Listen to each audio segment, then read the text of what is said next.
Howdy folks. Hey, I wanted to say thank you to everybody for the good feedback and the comments regarding the clutch or the flywheel and starter ring situation on this little rat rod here. I got some really good feedback on that. You know, YouTube is just a wealth of information, good information. It's also a wealth of ignorance and stupidity, but I guess you got to have, a certain amount to balance everything out. I do appreciate the good feedback and the suggestions. And well, let's see. Oh, NC Auto Man said, yeah, they've done a lot of those. He's done a lot of those in the past, so that was encouragement to go forward. What I'm talking about is the ring, the starter ring on that flywheel. Apparently can be heated up and taken off and flipped over or replaced. And Cutworm, shout out to Cutworm. His idea was he's the first one that mentioned to me about heating that ring up, taking off, flipping it over. Then you'd have new teeth all the way around.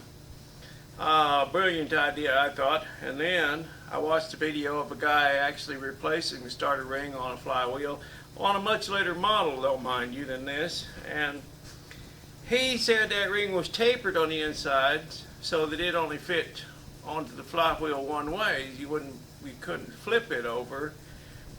And you know how sometimes you can just get too much information and it just kind of bogs up your brain, and you can't move forward. So I watched that video and then I thought, well, Cutworm, maybe I can't do that. Maybe I can't flip it over. And but I had another really good suggestion. I love this one from Chevaholic, I believe. Shout out to Chevaholic.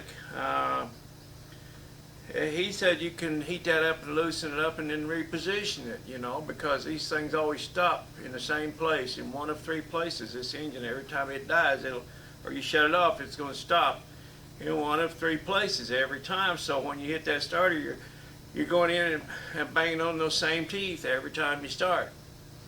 And so his idea was to heat it up and reposition that, twist that around a little bit to where you'd be on new teeth, because you'll land in that same place every time. Brilliant idea. Shout out to Chevaholic. Great thought there. Good information.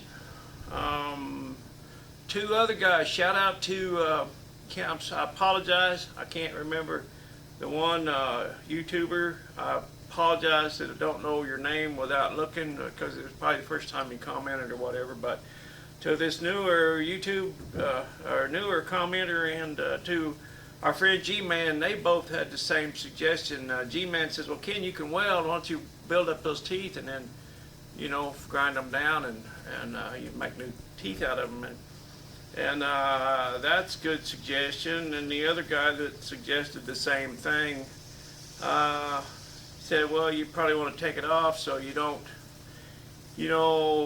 warp or whatever that, I don't know, something about getting it too hot or whatever. You might want to take that ring off when you're welding on it. Well, shout out to both you guys, the newer commenter and to G-Man. Appreciate it. My thought on that is, if I go to the trouble to take it off, I'm probably going to replace it or reposition it or flip it over. So if I go to the trouble to take it off, I can get a new one for 80 bucks plus shipping, 104 tooth ring, but they say you have to take your flywheel, machine it down so this new one will fit it. So I'm really liking the idea of flipping it over or repositioning it, as Chevaholic mentioned. So another shout out to us, a new guy, a new YouTuber to me that I'm just getting discovered, and I'm really glad I did, because he's working on a similar rig. I know this is a 194, this first generation Chevrolet 6-cylinder.